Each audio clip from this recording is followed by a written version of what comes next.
евентуалниот обид на власта да продолжи диво и нелегално да гази по правниот систем во државата ќе биде причина за нови кривични пријави кои не застаруваат и за кои потоа ќе се бара индивидуална одговорност.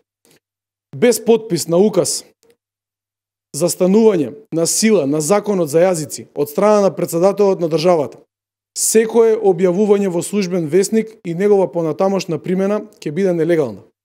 Секој обид да се прескокне подписот на председателот на државата, господинот Ѓорги Иванов, ќе биде нелегален. Тоа значи дека нелегалната и антиделовничка одлука на собранието, која насила ја донесува на 14 март, не е закон се додека не се потпише со указ од страна на председателот на државата и се додека врз основа на тој указ не биде објавена во службениот весник. Секоја одлука спротивна на оваа ќе биде континуитет на институционалното насилство на кое кумува СДСМ и силување на демократијата со цел да се одржи владината коалиција. Во Македонија постои нешто што е многу поважно од одржување на власта на двајца, тројца или десетина политичари, а тоа е уставниот и правниот поредок на државата.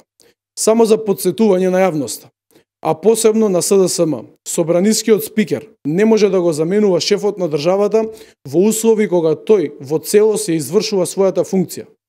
Уставниот суд со ваква постапка оценил како противуставна.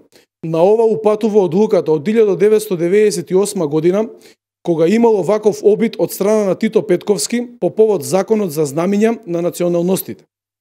Петковски тогаш се потпишал на указот на местото од председателот Киро Глигоров, кој бил на службено патување, а по ова законот за знамиња бил објавен во службен весник со 2 потписа од тогашниот собраниски спикер.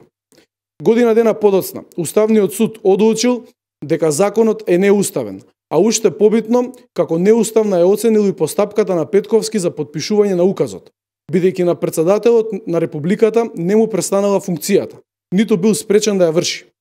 Во овој случај, уставните судии се повикувале на членот 92 од Уставот, каде што е дефинирано кога собранискиот спикер ја врши функцијата на председател на државата.